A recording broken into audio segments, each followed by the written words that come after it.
Each class has 3 actions, divided by active and conditional types. Active abilities can be played without cost, and conditional cards have either a resource connected to it or restrict what actions can be done.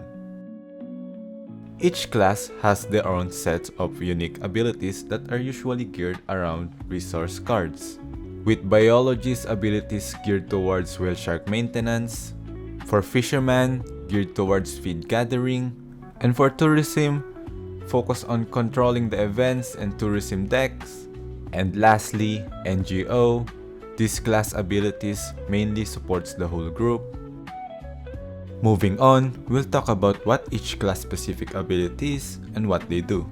We'll talk about first is Biologist. This class first ability is Preventative Measures. It removes a condition that has been played from the event deck, but this card can only be used twice per game.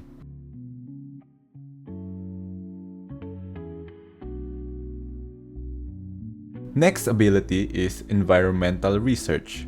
This allows you to draw from the feed deck equal to the number of rocks used. And lastly, On-Site Care. This allows you to remove a condition on a shark, spending a total of 2 feeds and skipping your turn. Next is Fisherman. This class first skill is Catch of the Day, which allows you to draw an additional feed card. Next is Lure, which allows the player to draw an additional shark equal to the feed card used. Then at the start of the next round, return any lured sharks.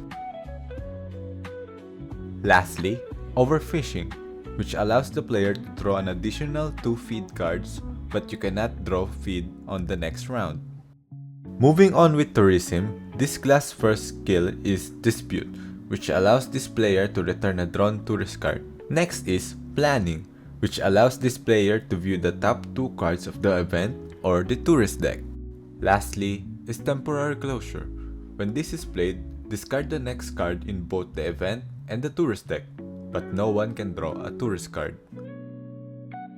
And for the last class, we have NGO. This class first ability is External Aid, which allows a player to reuse a played action card, but you skip your next turn.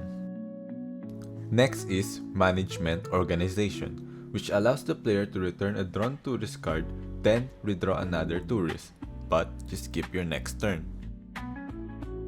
Lastly is Proper Distribution, which allows all players to trade feed cards with each other, but the next round, this player can't draw a feed card.